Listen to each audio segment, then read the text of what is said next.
আল্লাহর পয়গম্বর সুলাইমান আলাইহিস সালাতু ওয়াস সালাম যখন বললেন সিংহাসনটা বিলকিসের সিংহাসন আমার দরবারে কে হাজির করে দিতে পারবা ক্বালা ইফরিতুম মিনাল জিন আনা আতিকা বিহি ক্বাবলা আন তাকুমা মিন মাকামিক ওয়া ইন্নী আলাইহি লাকাওয়িয়্যুন আমিন।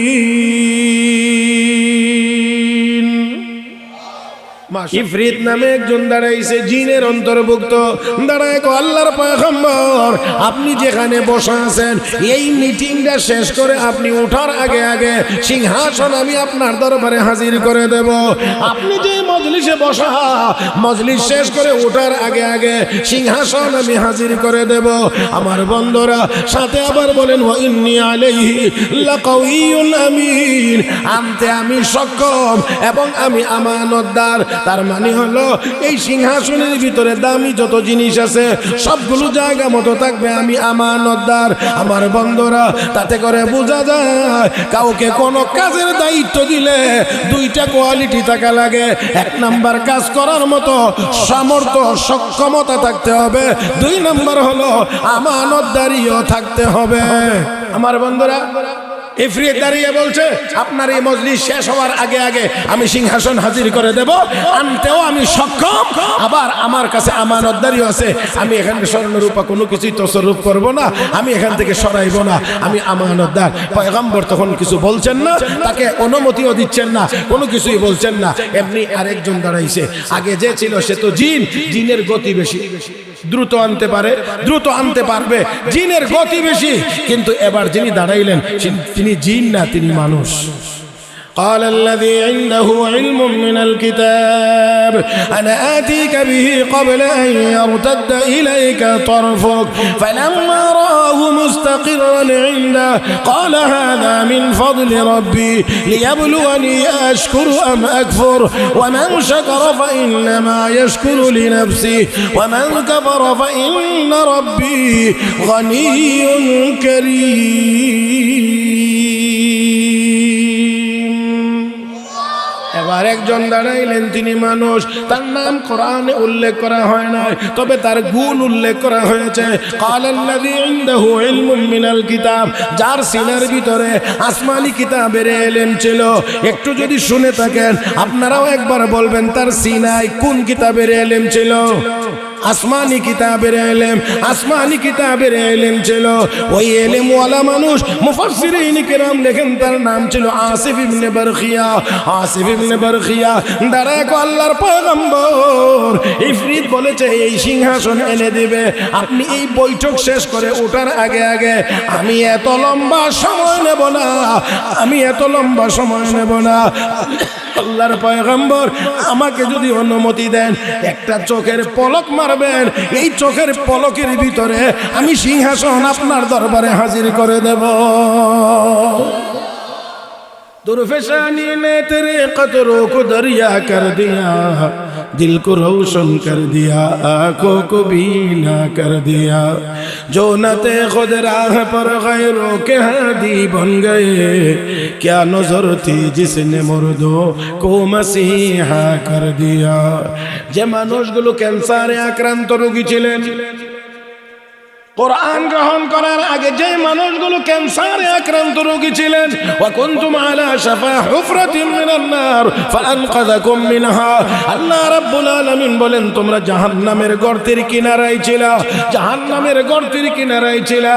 আমি আল্লাহ আমার প্রিয় হাবিবকে পাঠাইলাম তোমাদের কাছে, কোরআন দিয়ে পাঠাইলাম। ও আমার বন্ধুর সাহাবীরা, এই কোরআনের মাধ্যমে আল্লাহ রাব্বুল আলামিন আমি আল্লাহ তোমাদেরকে জাহান্নামের গর্ত কিনারা থেকে উদ্ধার করে জান্নাতি বানায়া দিলাম। আল্লাহু আকবার, রাদিয়াল্লাহু আনহুম ওয়া রাদু আন, আল্লাহ তাদের উপরে সন্তুষ্ট, তারাও আল্লাহ। আমার ভাইয়েরা, আমার আপনার নবী, আমার আপনার নবী নবুয়তি 23 বছর জীবনীতে, 23 বছর জীবনীতে এই একটি মাত্র কিতাব, একটি মাত্র কিতাব কোরআন 23 বছরে সাহাবায়ে কেরামকে পড়াইছেন। আর এই এক কিতাব পড়ায়া সেই বড় বড় মানুষগুলোকে স্বর্ণের মানুষে রূপান্তরিত করেছেন।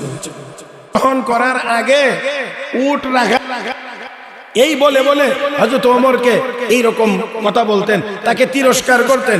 সেই ওমর যখন কোরআন গ্রহণ করেছে, নবীর কাছে গিয়ে কালেমা পড়েছে, কোরআনের ইলম ভিতরে চলে এসেছে, তখন আল্লাহর নবী হযরত ওমরের ব্যাপারে বলেছে, লাউ কানা বাদি নবিয়্যুন লাকানা ওমর, আমার পরে যদি আল্লাহ কাউকে নবী বানাইতেন তাহলে ওমরকে বানাইতেন, কারণ নবুয়তি যোগ্যতা ওমরের মধ্যে আছে। আর একটু জোরে কোন সুবহানাল্লাহ। এজন্য কোন অমুসলিম হযরত ওমরের ব্যাপারে এক মুসলমানের কাছে জানতে চাইছিলেন যে তোমাদের নেতা যে ওমর, তার কোয়ালিটি, যোগ্যতা কি, যোগ্যতা আছে? তো যাকে জিজ্ঞেস করছেন উনিও একেবারে বাকামাল জবাব দিয়েছেন, খুবই চমৎকার জবাব দিয়েছেন, 2 শব্দে মাত্র। এ বাবা রে, এই মুরব্বীর কাফেলাটা একবার আমার চোখের সামনে থাকে।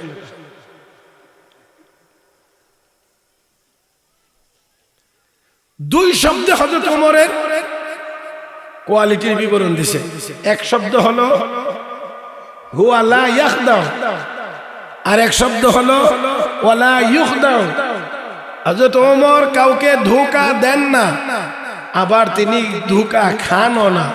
তার মানে ধোঁকা দেন না, তিনি ভালো, তিনি সৎ মানুষ। আর ওনাকে কেউ ধোঁকা দিতে পারে না, এর অর্থ হলো উনি যোগ্য মানুষ। কয় শব্দে? 2 শব্দে একজনের যাবতীয় কোয়ালিটির বিবরণ দিয়ে লেছে, লা ইয়াখদাউ ওয়ালা ইউখদাউ। আরে জানলে, যদি জানে কেউ, এলেম যদি থাকে, তাহলে বেশি কথা বলার দরকার হয় না, কম কথাই অনেক কিছু হয়ে যায়। আর না জানলে অনেক কথা বলার দরকার হয়। আল্লাহ আপনাদেরকে আমি বুঝাইতে পারবো কিনা জানি না। ফখরে বাঙ্গাল হযরত মাওলানা তাজুল ইসলাম রাহমাতুল্লাহ আলাইহির সাথে এক বেদাতি মৌলবী কাছে বহস করার জন্য মুনাজারা করতে, বেটার এলেম আর থইবার জায়গা হয় না, ফেডে ফিডে জায়গা হয় না, গরম কথা মানে বলে কি এক একটা বুলেটের মতো। এখন মুনাজারা শুরুর করতে যখন গিয়ে বসছে, এখন বেটার ভিতরে এলেমের তো অভাব নাই, বুঝেন না, মানে এলেমে খালি ধাক্কাইতেছে, কতক্ষণ ফখরে বাঙ্গাল সে কি বলে ফেলবে আর কোথায় ঘায়াল করবে। এই জন্য ওই মুনাজারা বা বহস শুরু হওয়ার আগেই দাঁড়ায়া বলতে আছে, আজকে তাজুল ইসলাম যত জিনিস হারাম বলবে সবগুলোকে আমি হালাল করব।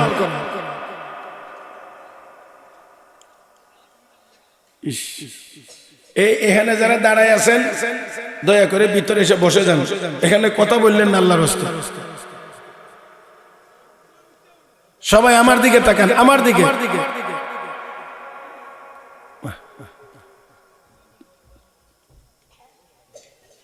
জি জি, সবাই আমার দিকে তাকান, ওই দিকে খেয়াল করেন, আমার দিকে তাকান।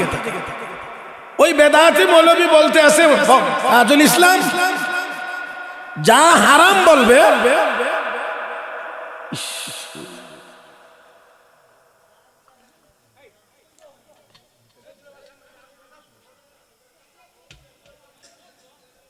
আল্লাহ আল্লাহ আল্লাহ আল্লাহ।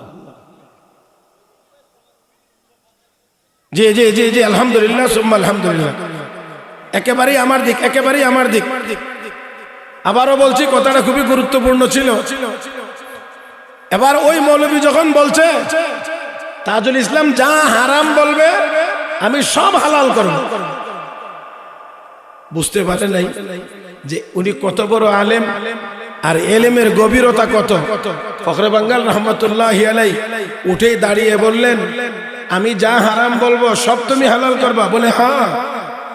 তাহলে আমি বলছি তোমার মার সাথে তোমার বিয়ে হারাম, কোরআন হাদিসে বলে মায়ের সাথে বিয়ে হারাম, তুমি এটাকে হালাল করো।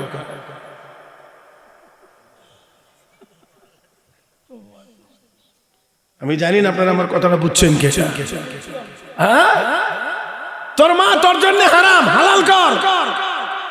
বাপের নিয়মত আছে এই কথা কইতো যে মার সাথে বিয়ে হালাল, এক কথাই মুনাজারা শেষ। আল্লাহু আকবার, আল্লাহু আকবার। আমার ভাইয়েরা, ফখরে বাঙ্গাল রহমাতুল্লাহের এক কথাই শেষ। তো বলছিলাম হযরত ওমরের ব্যাপারে জিজ্ঞাসা করা হয়েছে যে উনি কেমন কেমন কোয়ালিটির। লা ইয়াখদাউ ওয়ালা ইউখদাউ, ধোঁকা দেন না, ধোঁকা খান না।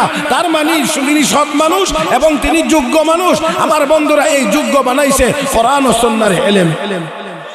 আর একটু জোরে মুহতারাম হাজিরিন, ধোঁকা দেন না। এবার আপনারা একটু ইনসাফের আওয়াজে বলেন, ধোঁকা আমাদের দেশে, আমাদের সমাজে বা বর্তমান দুনিয়াতে ধোঁকাবাজি নাই না আছে? জোরে নাই না আছে?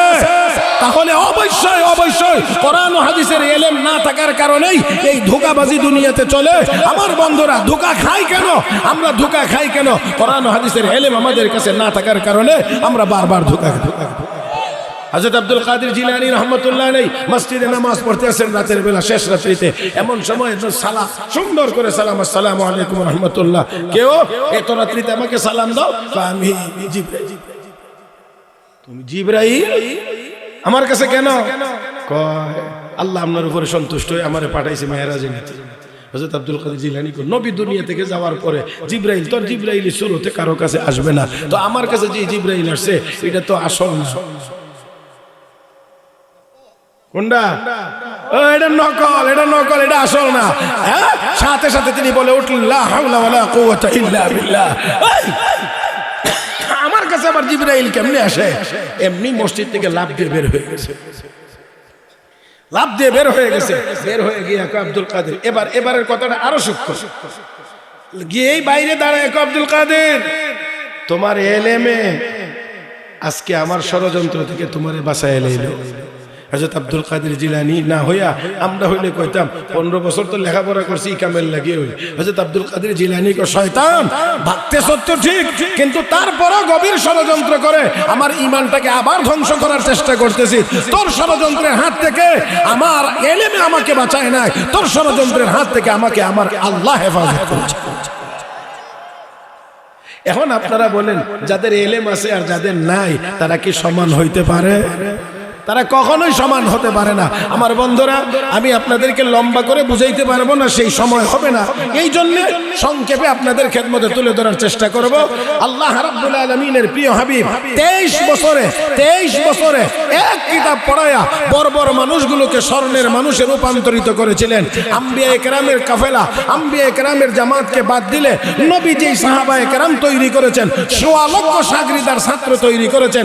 কোরআন পড়ায়া পৃথিবীর ইতিহাসে না অতীতে না ভবিষ্যতে এমন ভালো মানুষ আর এমন গুণী মানুষ পৃথিবীতে এসেছেও না, কোনোদিন আসবেও না। শুধুমাত্র এই কোরআনের ইলমের বরকতে তারা এত এত এত বেশি দামি হয়েছিলেন। আমার বন্ধুগণ, আসুন, আর ওই ইলম, এই কোরআন হযরত আলী রাদিয়াল্লাহু তাআলা সেই জন্য বলতেন, রাদিনা কিসমাতাল জাব্বারি ফিনা লানা ইলমুন ওয়ালিল আ'দাই মালু। কাফেরদেরকে আল্লাহ মাল দিয়ে ব্যস্ত রাখছেন, আমরারে আল্লাহ কোরআনের ইলম দিয়ে ব্যস্ত রাখছেন। আল্লাহর বন্টনে আমরা মহা খুশি। তারা টাকা গনে গনে আরাম পায়, আমরা কোরআন তেলাওয়াত করে করে আরাম পাই। কথা কন না?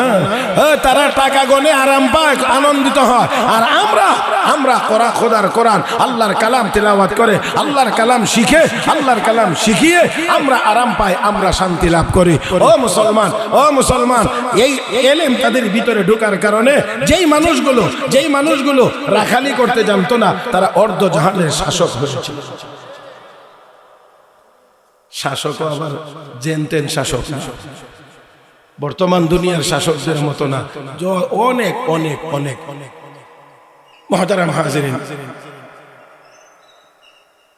আর তারা এত শক্তিশালী হয়েছে, এত পাওয়ারফুল হয়েছে যে দুনিয়ার কাফের বেঈমান হাজার হাজার লক্ষ লক্ষ, কিন্তু তারপরেও মুসলমান অল্প সাহাবায়ে কেরাম, কিন্তু তারপরেও তাদের চেয়ে মুসলমানের পাওয়ার, হিম্মত, সাহস সব দিক থেকে বেশি ছিল। আমি ঘটনাও বলবো না, শুধু ইঙ্গিত করতে চাই। 1000 সাহাবায়ে কেরাম গিয়েছিলেন 1000 কাফেরের, 1 লাখ কাফেরের বিরুদ্ধে যুদ্ধ করার জন্য। নবী যখন তাদেরকে প্রস্তুত করছিলেন, বলছিলেন 1 লাখের বিরুদ্ধে জিহাদ করতে হবে মাত্র 3000। আমি আর আপনি বর্তমান যুগের মানুষ হইলে, অন্য যে কোনো মানুষ অমুসলিমকে যদি বলেন যে একদিকে 1 লাখ আর একদিকে মাত্র 3000, তাহলে সব সামরিক বিশেষজ্ঞরা বলবে এটা কোনো যুদ্ধ না, এটা আত্মহত্যা। এটা যুদ্ধ না, এটা আত্মহত্যা। 1 লাখের বিরুদ্ধে মাত্র 3000। আমার ভাইয়েরা, কিন্তু কিন্তু দুনিয়ার সব এলেমে, দুনিয়ার সব কিছুতেই বলবে এটা যুদ্ধ হয় না, এটা আত্মহত্যা হবে। কিন্তু কোরআন হাদিস বলে, কোরআন হাদিস বলে 3000 লাগে না, আরো কম হইলেও 1 লাখের বিরুদ্ধে যুদ্ধ করা যায় যদি আল্লাহ আমাদের পক্ষে হয়। এত আস্তে বললে এটা হবে না, আরেকটু জোরে বলতে হবে। सारी दुनिया हो मुखालिफ कुछ नहीं नुकसान है, सारी दुनिया हो मुखालिफ कुछ नहीं नुकसान है, गम नहीं है डर नहीं है जब खुदा रहमान है। আল্লাহ যদি আমাদের পক্ষে হয় সারা দুনিয়া আমাদের উল্টা হইলেও কোনো অসুবিধা, সারা দুনিয়া যদি উল্টা হয় আল্লাহ যদি আমাদের পক্ষে হয় তাহলে আমাদের বিন্দু পরিমাণ কোনো অসুবিধা নাই। পয়গম্বর মুসা আলাইহিস সালাম ময়দানে নেমেছিলেন একা, সামনে ছিল 70,000। হ্যাঁ, কয়জন? 70,000, আর পয়গম্বর মাত্র একা। তাহলে কোরআনের ভিতরে তো এই কথাও আছে, মুসা আলাইহিস সালাম, মুসা আলাইহিস সালাম আমাদের পূর্বপুরুষ, পূর্বের যুগের নবী একা একজন 70,000-এর মোকাবেলায় ময়দানে নেমেছিলেন। কে বলছিলেন নামার জন্য? আল্লাহ বলছেন নামো, সাহায্য আমি করব। আমার ভাইয়েরা, কোরআন ও হাদিসের এই ইলম ভিতরে থাকলে তার ভিতরে সেই সাহস থাকবে যে আমাদের নবী মুসা আলাইহিস সালাম, পূর্বের যুগের নবী, একা যদি 70,000-এর মোকাবেলা ময়দানে বিজয়ী হতে পারে, আমরা 200 কোটি মানুষ অবশ্যই 600 কোটি কাফের বেঈমানের সামনে বিজয়ী হতে পারি।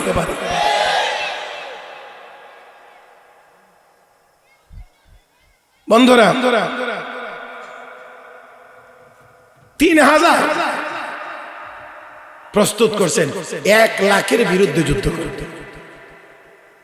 নবী ঘোষণা দিয়েছেন 3000 সাহাবা একরাম প্রস্তুত। একজনেও একবারের জন্য এই কথা বললেন না, ইয়া রাসূলুল্লাহ 1 লাখের বিরুদ্ধে আমরা 3000 কেমনে যুদ্ধ করব? একবারের জন্য বলেন। নবী 3000 রেডি করলেন, পাঠাইলেন। সেনাপতি 3 জন নিযুক্ত করেছেন। পর পর নবী বলছেন অমুক সে যদি শহীদ হয়, অমুক সে যদি শহীদ হয়, অমুক। তারপরে সেও যদি শহীদ হয় তাহলে উপস্থিত মুহূর্তে তোমরা পরামর্শ করে একজনকে ঠিক করে নিও। অবশ্যই এটা বুঝবার জন্য বেশি যোগ্যতা লাগে না। 3 জনকে বলার পরেও নবী বলছেন তারপরে যদি দরকার হয় তোমরা পরামর্শ করে ঠিক করে নিও। এতে করে ইঙ্গিত তো একদম সোজা ইঙ্গিত যে এই 3 জন শহীদ হয়ে যাবে। কিন্তু তারপরেও তাদের ভিতর কতটা মজবুত এই এলেমটা কি শিখাইছে যে আমি দুনিয়াতে আসি অল্প দিন, আমি দুনিয়াতে বেশি দিন থাকবো না, থাকতে পারবো না। দুনিয়া আমার চিরস্থায়ী ঠিকানা না, আমার চিরস্থায়ী বাসস্থান হলো জান্নাত। আমাকে যেই কাজ করলে জান্নাতে যাওয়া যাবে আমাকে সেই পথেই চলতে হবে, সেই পথেই আগাইতে হবে। শুধু তা না, একটা কথা শুধু মাঝখান থেকে বলছি। হযরত জাফর ইবনে আবি তালিব রাদিয়াল্লাহু তাআলা তিনি 2য় নম্বরের সেনাপতি। ওনার আগেও একজন, ওনার পরেও একজন। বাড়িতে গেছেন, নবী বলছেন বিদায় নিয়াও। বিদায় নিয়াতে গেছে, স্ত্রীর কাছে বলছে তোমার সাথে যতদিন চললাম হয়তো তোমার পরিপূর্ণ হক আদায় করতে পারি নাই, ক্ষমা করে দিও। নবী আমাকে যুদ্ধের ময়দানে সেনাপতি নিযুক্ত করেছে, আমি চলে যাচ্ছি। ওনার স্ত্রী বললেন ঠিক আছে চলে যাবেন। যাওয়ার মুহূর্তে আসেন আমরা 2 জনে মিলে একটু দোয়া করি। আমি দোয়া করব, আপনি আমিন আমিন বলবেন। স্ত্রী দোয়া করবে, স্বামী আমিন বলবে। আচ্ছা ঠিক আছে দোয়া করো। এবার হাত তুলে দোয়া শুরু করছে। দোয়া করতে করতে করতে করতে এক পর্যায়ে দোয়া করে আল্লাহ যুদ্ধের ময়দান থেকে আমার স্বামীকে গাজী বানায়া ফিরিয়ে নিয়ে আইসো। যুদ্ধের ময়দান থেকে যারা ফিরে আসে তাদেরকে গাজী বলে, যারা শাহাদত বরণ করে তাদেরকে শহীদ বলে। তো গাজী বানায়া ফিরিয়ে আনবা, এর অর্থ হলো যুদ্ধে যাতে শহীদ না হয়। এই জায়গাতে যাওয়ার পরে হযরত জাফর ইবনে আবি তালিব দোয়া ছেড়ে দিয়েছেন। ছেড়ে দিয়ে তরবারির উল্টা পিঠ দিয়ে আঘাত করে আর কয় রাখো, তোমার এই দোয়া আল্লাহর দরবারে কবুল হবে না, কারণ তোমার এই দোয়া নবীর ইচ্ছার বিরুদ্ধে যাইতেছে। কারণ নবী আমাকে 2 নম্বর সেনাপতি নিযুক্ত করেছেন, আমার আগেও একজন, আমার পরেও একজন, তাতে করে নির্ঘাত বোঝা যায় আমি এই যুদ্ধে শাহাদত বরণ করব। এখানে সুবহানাল্লাহ একটু জোরে কর না। আরে যুদ্ধের ময়দানে গেলে তো 50-50 এমনি, আমি মরতেও পারি ফিরে আসতেও পারি, সম্ভাবনা তো অর্ধেক অর্ধেক। কিন্তু এখানে জিহাদে যাওয়া হচ্ছে নির্ঘাত জানার পরেও যে আমি এই যুদ্ধ থেকে আর ফিরে আসবো না। তুমি কি দোয়া করতে আসো? নবীর ইচ্ছার বিরুদ্ধে দোয়া করলে এই দোয়া কবুল হবে না। চিন্তা করা যায় তাদেরকে কোন জায়গায় নিয়ে পৌঁছাইছে, কতটুকু পরিমাণ মজবুত।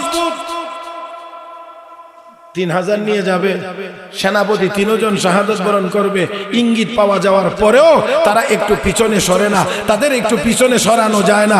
আমার বন্ধুরা, কোরআন ও হাদিসের এলেমে তাদেরকে কোন জায়গায় নিয়ে গেছে, কতটুকু মজবুত ইমানের অধিকারী বানায় দিয়েছে।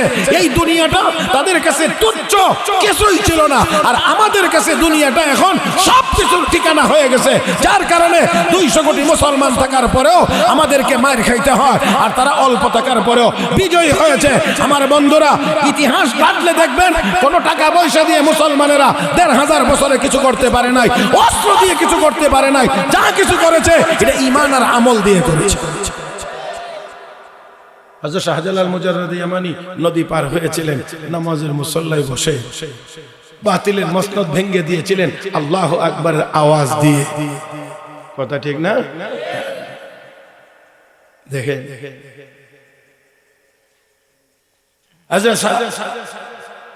নবীর সাহাবী হযরত জাফর ইবনে আবি তালিব সহ সবাই চলে গেলেন জিহাদের ময়দানে, যুদ্ধের ময়দানে। আমার বন্ধুরা, সবাই শাহাদত বরণ করেছেন, সবাই শাহাদত বরণ করেছেন। 3 জন সেনাপতি শাহাদত বরণ করেছেন। তারপরেও ময়দানে গেছেন মাত্র 3000, আর কাফের বেঈমান না কত? কন্যা কত? 1 লাখ, 1 লাখ, 1 লাখ। আর এখন এখানে 3000 সেনাপতি, যিনি শাহাদত 3 জন শাহাদত বরণ করেছে। এবার পরামর্শ করে একজনকে ঠিক করেছেন, তার নাম খালিদ বিন ওয়ালিদ রাদিয়াল্লাহু তাআলা। ইসলামের ঝান্ডা এক হাতে উঁচু করলেন, তরবারি আর এক হাতে নিলেন। লোক একজন নিয়োগ দিলেন, আমার হাতের তরবারি ভেঙে গেলে তুমি আর একটা তরবারি রেডি রাখবা। একটা তরবারি ভেঙে গিয়েছে, আর একটা হাতে নিয়েছেন। অপরটা ভেঙে গিয়েছেন, আরেকটা হাতে নিয়েছেন। 8টা তরবারি একের পর এক ভাঙছে। শুধু সামনের দিকে আগান, পিছনে এক কদমও যান না। আল্লাহু আকবার বলে বলে সামনের দিকে আগাইতে আসেন। 8টা তরবারি ভাঙার পরেও একটি কদমও পিছনের দিকে যান না। আল্লাহ রাব্বুল আলামিন তাদের গলায় বিজয়ের মালা পরাইয়া দিয়েছেন। 1 লাখের বিশাল বাহিনী ময়দান ছেড়ে পালাইতে আরম্ভ করেছে। আর একটু জোরে কান, 1 লাখের বাহিনী পরাজিত, আরো 1 লাখ আসতেছিল তাদের সাহায্যের জন্য। তারা জিজ্ঞেস করে, তোমরা দৌড়াইতে আসো কেন? জান বাঁচাইতে চাইলে তোমরাও দৌড় দাও কেন? শুনলাম মুসলমান মাত্র 3000, তোমরা গেলা 1 লাখ, আমরা আরো আসলাম 1 লাখ। দৌড়াইতে হবে কেন? পালাইতে হবে কেন? 1 লাখ আর 2 লাখ দেখে লাভ নাই, আর ওই দিকে 3000, 300-1300 দেখে কোনো লাভ নাই। ময়দানে একজনের যেই নমুনা দেখেছি, একজনের মোকাবেলা 1 লাখ দিয়েও করা সম্ভব হয় না। একজনের মোকাবেলাই করতে পারি না। মুসলমান কোথায় গিয়েছে? কোথায়? আর আজকে আমরা কোথায়? আজকে আমরা হাজারো সমস্যার ভিতরে জর্জরিত, কিন্তু সমস্যার সমাধান খুঁজি তো কোরআনকে বাইরে রাখি। আমরা আমাদের মতো সমাধান করতে চাই। যত সমাধান করতেছি, সমাধানের ভিতরেই বড় সমস্যা ধরা পড়তে আছে। আল্লাহ, আমার কথা আপনারা বুঝতেছেন না মনে হয়? যত সমাধান করতে আসি, সব সমাধানের ভিতরে বড় বড় সমস্যা লুকিয়ে আছে। আজকে আইন যত মানে কঠিন হচ্ছে, আইন যত কঠোর হচ্ছে, অপরাধের পরিমাণ ততই আরো বাড়তেছে। তার কারণ এই আইনের দ্বারা, দুনিয়ার এই আইনের দ্বারা মানুষের শরীরের উপরে চাপ পড়ে। তুমি যদি কাউকে আঘাত করো, তোমার শরীরেও পাল্টা আঘাত করবে, তোমাকে জেলে যেতে হবে, তোমাকে এটা করতে হবে। আর কোরআনের ইলম, কোরআনের ইলম মানুষের কলব পরিষ্কার করে। কথা কোন? কোরআনের ইলম মানুষের কলব পরিষ্কার করে। যার কারণে কোরআনের ইলম যখন ভিতরে ঢুকে, তখন তাকে আর অস্ত্র দেখায়া কোনো অপরাধ থেকে বিরত রাখতে হয় না, কোরআনের ইলমের কারণেই সে বিরত থাকে। আমার বন্ধুরা, এই জন্য লক্ষ্য করে দেখবেন কলেজ ইউনিভার্সিটিগুলোতে আমাদের বাহিনী দিয়ে, পুলিশ বাহিনী দিয়েও অনেক সময় মাদক নিয়ন্ত্রণ করা যায় না, অস্ত্র নিয়ন্ত্রণ করা যায় না। আর আমাদের মাদ্রাসাগুলোতে কোনো দারোয়ান, কোনো পাহারাদার পর্যন্ত নাই, কোনো চৌকিদার পর্যন্ত নাই। কিন্তু আল্লাহর ফজল ও করমে সারা বাংলাদেশের কোনো মাদ্রাসায় কোনো আলেম ওলামার কাছে মদের বোতল পাওয়া যায় না। তাহলে বুঝতে পারছেন যে এখানে কি মদ আর ওই গাঁজা বাবা এগুলি তো পরের কথা, একটা বিড়ি পর্যন্ত টানবার কোন ছাত্র আল্লাহর রহমতে আমাদের মাদ্রাসাগুলোর ভিতরে নেই। পার্থক্য কে গড়ে দিল? হ্যাঁ ভাই, পার্থক্য হয়েছে এলেমের কারণে, এলেমের কারণে, কোরআন হাদিসের এলেমের কারণে।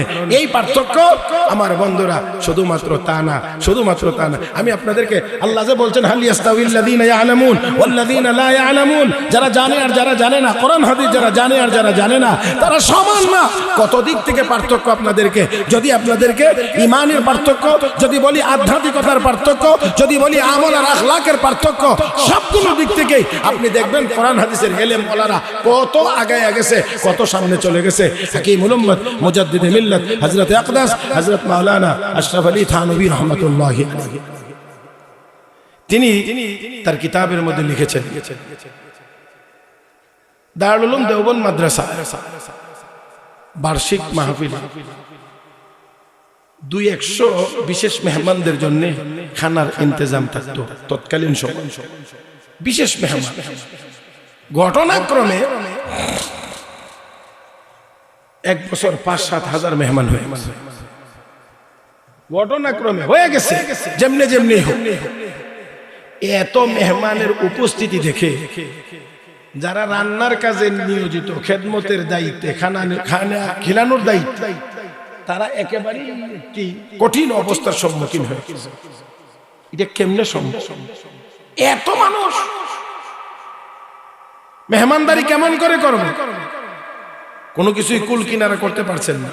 200 মানুষের খাবার না, 300 জনকে কমায়া কমায়া দেওয়া, 400 হইলে না অর্ধেক অর্ধেক করে দেওয়া, আরো কম করে একেবারে কোন রকম নামকে অস্তে দিলে না 500 মানুষকে দেওয়া, 5-7 হাজার মানুষকে কেমনে দেওয়া? হাকিমুল উম্মত আশরাফ আলী থানভী রাহমাতুল্লাহি আলাইহি বলেন, এই রান্না আর খেদমতের দায়িত্বে আমিও ছিলাম একজন।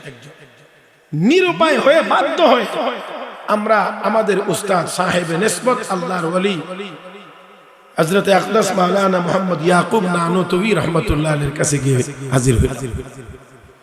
খেয়াল করে শুনবেন, গিয়ে বললাম, হযরত রান্না তো অন্যান্য বছরের আন্দাজে 200 মানুষের রান্না হয়েছে, মেহমান তো দেখা যায় 5-7 হাজারের মতো, এত মেহমানের মেহমানদারি কেমন করে করব? ও মুসলমান, দেখেন একটু আল্লাহ রাব্বুল আলামিনের ওই বান্দাদেরকে আল্লাহ কোন জায়গায় নিয়ে গিয়েছিলেন, তাদের এই ইয়াকিন কি পরিমাণ হয়েছিল যে আল্লাহ চাইলে এই 200 মানুষের রান্না করা খাবার দিয়েও 5-7 হাজার মানুষের বিদায়ের ব্যবস্থা আল্লাহ চাইলে করতে পারেন। আর একটু জোরে কোন, আর একটু জোরে কোন। এজন্য উনি মৌলভী আশরাফ আলী টেনশনের কোনো কারণ নাই, টেনশনের কোনো কারণ নাই। আজকে প্রমাণ হবে মৌলভী ইয়াকুবের সাথে এবং তার সাথী সঙ্গীদের সাথে আল্লাহর ব্যবহার কেমন হয়। এই বলে হযরত ইয়াকুব নানুতুবি রাহমাতুল্লাহি আলাইহি চলে গেলেন বোর্ডিং ঘরে, যেখানে খাবার রান্না করা আছে। হাকিমুল উম্মত বলেন, ওইখানে গিয়ে দাঁড়াইলেন, কিছু পড়লেন, ফু দিলেন। বলেন আপনারা যদি কিছু পড়ে থাকে তাহলে কি পড়েছেন? নিশ্চয়ই কোরআন শরীফের কোনো অংশ পড়েছেন, না হয় হাদিসে বর্ণিত কোনো দোয়া পড়েছেন। না, এটা যদি ঠিক এমনি করতে কেমনে? আবার ভাইয়েরা, আপনারা আমরা যে কোনো খাবারের সময় দোয়া করাই, দোয়াটা তো কোরআনে কারীমের তেলাওয়াতের মাধ্যমে হয়। আগডুম বাগডুম গোরাডুম এই কবিতার মাধ্যমে হয় না। আমার বন্ধুরা যদি কিছু পড়ে থাকেন তাহলে অবশ্যই কোরআনের আয়াত তিলাওয়াত করেছেন, হাদিসে বর্ণিত কোনো দোয়া পড়েছেন। হাকিমুল উম্মত বলেন তিনি গিয়ে কিছু পড়লেন, পড়ার পরে ফু দিলেন, আর দিয়েই বলতে আছেন মৌলভী আশরাফ আলী টেনশনের কোনো কারণ নাই, চিন্তা করিও না, বিসমিল্লাহ বলে ডান দিক দিয়ে খাওয়ানো শুরু করে দাও, বিসমিল্লাহ বলে খানা শুরু করে দাও, খাওয়ানো শুরু করে দাও। হাকিমুল উম্মত বলেন এবার উস্তাদের নির্দেশ মোতাবেক বিসমিল্লাহ বলে খানা খাওয়ানো শুরু করে দিলাম। 5-7 হাজার মেহমান সবাই খাওয়াইয়া বিদায় করলাম, তারপরেও খানা রয়ে গেছে। দারুল উলুম দেওবন্দ মাদ্রাসার আশেপাশে যত মুসলমান বাড়ি ঘর ছিল সবার বাড়িতে খানা পাঠানো হলো, তারপরেও খানা রয়ে গেছে। ওই খানা দারুল উলুম দেওবন্দ মাদ্রাসার ছাত্ররা আরো 2 দিন পর্যন্ত খাইতে পেরেছে।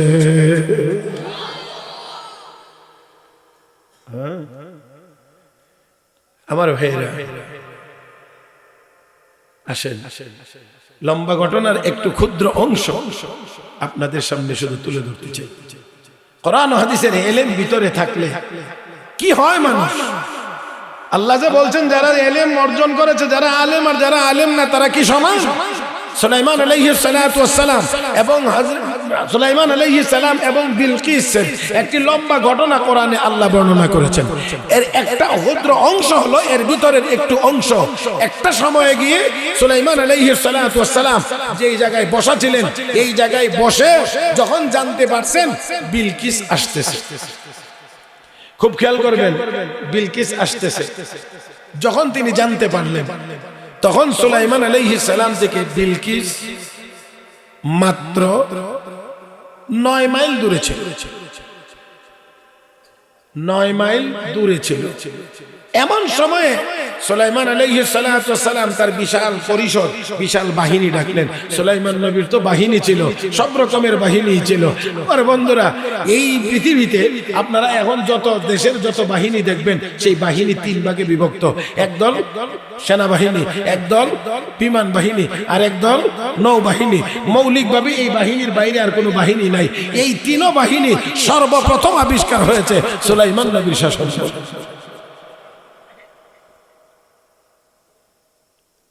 সুলাইমান আলাইহিস সালাতু ওয়াস সালাম তিনি বললেন বিলকিস আসতেছে, পয়গম্বরের দরবার থেকে ঈমান ব্যতীত যেন ফেরত যাইতে না পারে সেই ব্যবস্থা করা হোক। তাহলে কি ব্যবস্থা করা যায়? একটা এমন ব্যবস্থা করতে হবে যেটা দেখে বিলকিস প্রভাবিত হবে এবং কালেমা গ্রহণ করে যেন মুসলমান হয়ে যায়। কারণ পয়গম্বরদের আর কোনো উদ্দেশ্য থাকে না, পয়গম্বরদের একমাত্র উদ্দেশ্য হয় উম্মত যেন কালেমাওয়ালা হয়ে যায়, উম্মত যেন কালেমা গ্রহণ করে মুসলমান হয়ে যায়। হক্কানি উলামায়ে কেরামের একটাই মাত্র চাহিদা, জাতি যেন নেককার আল্লাহওয়ালা হয়ে যায়। এই মাদ্রাসাগুলো গঠন করার একমাত্র উদ্দেশ্য হলো আমরা মুসলমান যেন প্রকৃত মুসলমান হতে পারি, সেই ইলম যেন এখান থেকে আমরা শিক্ষা লাভ করতে পারি।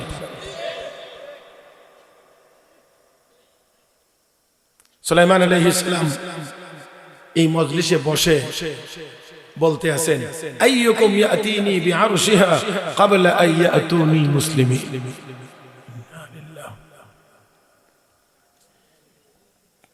কি কারেন্ট চলে গেছে?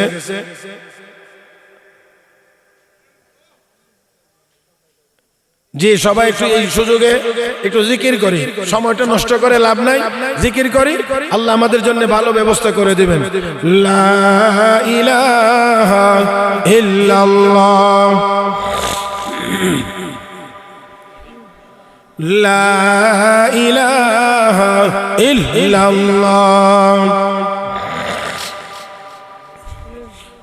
লা ইলাহা ইল্লাল্লাহ,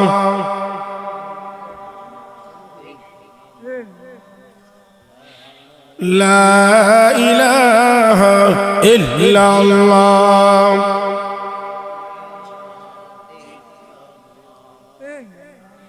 লা ইলাহা ইল্লাল্লাহ,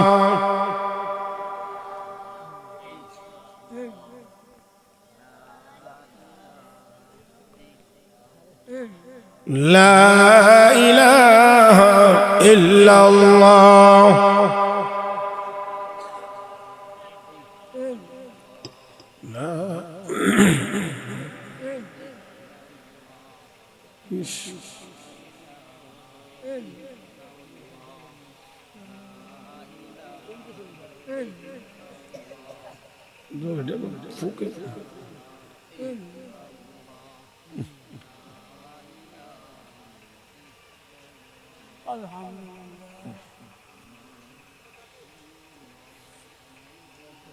আলহামদুলিল্লাহ।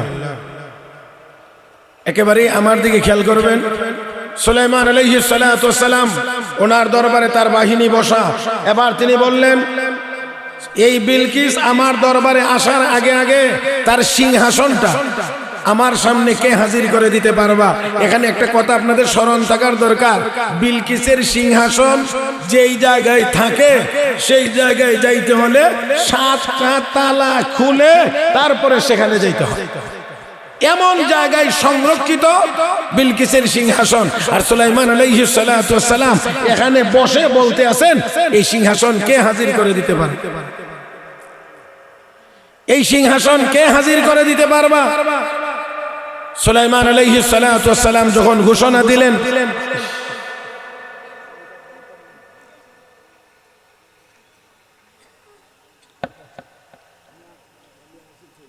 সুলাইমান আলাইহিস সালাতু ওয়াস সালাম যখন ঘোষণা দিলেন,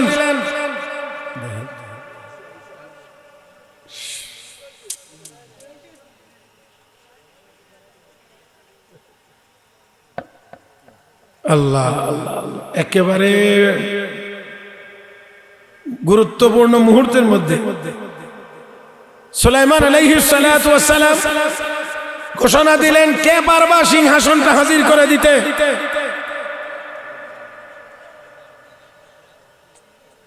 আর হইতো না, ওয়াজের মজা গেছে না।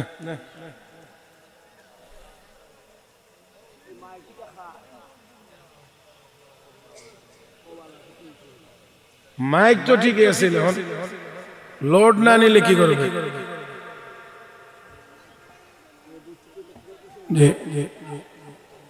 আমি কথা কইলে, ওই যে দেখেন কথা কইলেই পারি ভাই।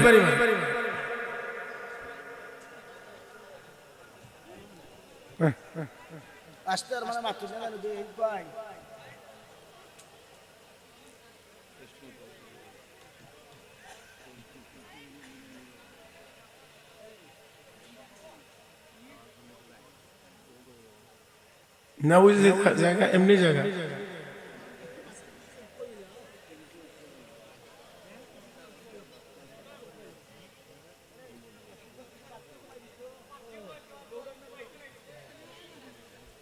না।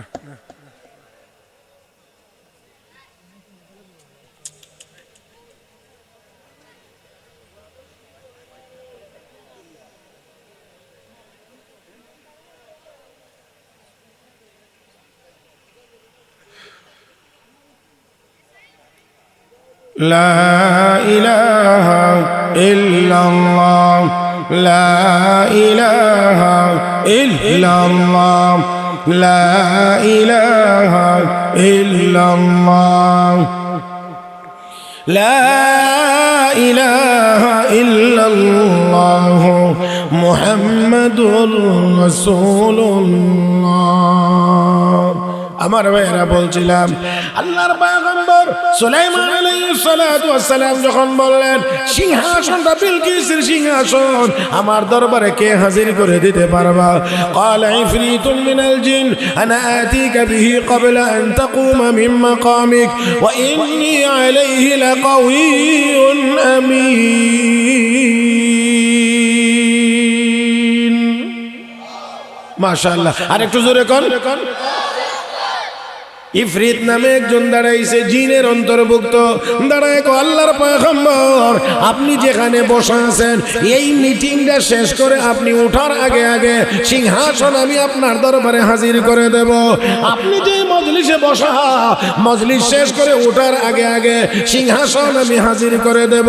আমার বন্ধুরা সাথে আবার বলেন ওয়া ইন্নী আলাইহি লাকাউইয়ুন আমিন, আনতে আমি সক্ষম এবং আমি আমানতদার। তার মানে হলো এই সিংহাসনের ভিতরে দামি যত জিনিস আছে সবগুলো জায়গা মতো থাকবে, আমি আমানতদার। আমার বন্ধুরা তাতে করে বোঝা যায় কাউকে কোনো কাজের দায়িত্ব দিলে দুইটা কোয়ালিটি থাকা লাগে। এক নাম্বার কাজ করার মতো সামর্থ্য সক্ষমতা থাকতে হবে, দুই নাম্বার হলো আমানতদারিও থাকতে হবে। আর জোরে কান, খালি বিড়ি আর চা ভাই আন্দাজি বুট মাইরেন না। আমার বন্ধুরা আমার মনে হয় এবার বিড়ি আর চা খায়া আপনারা ভোট দেওয়ার দিন না।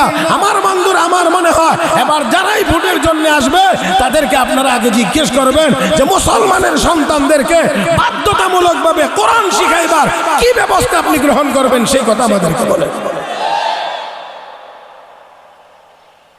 আমার বন্ধুরা ইফরিত দাঁড়িয়ে বলছে আপনার এই মজলিস শেষ হওয়ার আগে আগে আমি সিংহাসন হাজির করে দেব, আনতেও আমি সক্ষম, আবার আমার কাছে আমানতদারিও আছে। আমি এখানে স্বর্ণরূপা কোনো কিছুই তসরুফ করব না, আমি এখান থেকে সরাইব না, আমি আমানতদার। পয়গম্বর তখন কিছু বলছেন না, তাকে অনুমতিও দিচ্ছেন না, কোনো কিছুই বলছেন না। এমনি আরেকজন দাঁড়াইছে, আগে যে ছিল সে তো জিন, জিনের গতি বেশি, দ্রুত আনতে পারে, দ্রুত আনতে পারবে, জিনের গতি বেশি। কিন্তু এবার যিনি দাঁড়াইলেন তিনি জিন না, তিনি মানুষ। قال الذي عنده علم من الكتاب أنا آتيك به قبل أن يرتد إليك طرفك فلما رآه مستقرا عنده قال هذا من فضل ربي ليبلوني أشكر أم أكفر ومن شكر فإنما يشكر لنفسه ومن كفر فإن ربي غني كريم। এবার একজন দাঁড়াইলেন, তিনি মানুষ, তার নাম কোরআনে উল্লেখ করা হয় না, তবে তার গুণ উল্লেখ করা হয়েছে। কালাল্লাযী ইনদাহু ইলমুম মিনাল কিতাব, যার সিনার ভিতরে আসমানি কিতাবের ইলম ছিল। একটু যদি শুনে থাকেন আপনারাও একবার বলবেন তার সিনায় কোন কিতাবের ইলম ছিল? আসমানি কিতাবের ইলম, আসমানি কিতাবের ইলম ছিল। ওই ইলম ওয়ালা মানুষ মুফাসসিরিন কিরাম লেখেন তার নাম ছিল আসিফ ইবনে বারখিয়া। আসিফ ইবনে বারখিয়া দাঁড়ায় কো আল্লাহর পয়গম্বর, ইফরিত বলেছে এই সিংহাসন এনে দিবে, আপনি এই বৈঠক শেষ করে ওঠার আগে আগে আমি এত লম্বা সময় নেব না, আমি এত লম্বা সময় নেব না। আল্লাহর পয়গম্বর আমাকে যদি অনুমতি দেন একটা চোখের পলক মারবেন, এই চোখের পলকের ভিতরে আমি সিংহাসন আপনার দরবারে হাজির করে দেব। আল্লাহ রাব্বুল আলামিনের পয়গম্বর কো ঠিক আছে তোমাকেই অনুমতি দিলাম, বিলকিসের সিংহাসনটা হাজির করে দাও, হাজির করে দাও নির্দেশ দিয়েই তিনি শুধু চোখের একটা পলক মারলেন, এই পলকের ভিতরেই দেখে বিলকিসের সিংহাসন সুলাইমান নবীর দরবারে হাজির হয়ে গেছে। আমার ভাইয়েরা, সে ছিল জিন। ইফরিত বলছিল আমি পেশ করব, আমি নিয়ে আসব, আপনি মজলিস থেকে উঠার আগে আগে।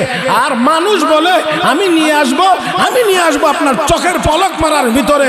আমার বন্ধুরা, এই চোখের পলক মারার ভিতরে নিয়ে আসবে, এতটুকু ক্ষমতা, এত পাওয়ার, এত শক্তি হইল কেমন করে? কালাল্লাযী ইনদাহু ইলমুম মিনাল কিতাব, রব বলেন তার সিনার ভিতরে ছিল আসমানি কিতাবের ইলম, এই কারণে তার পাওয়ার, তার শক্তি বেশি। আমার বন্ধুরা, হযরত আকদাস হযরত মাওলানা জালালউদ্দিন রুমি রাহমাতুল্লাহি আলাইহি, জালালউদ্দিন রুমি রাহমাতুল্লাহি আলাইহি এই আধ্যাত্মিক জগতের বিষয়ে অনেক কিছু লিখেছেন।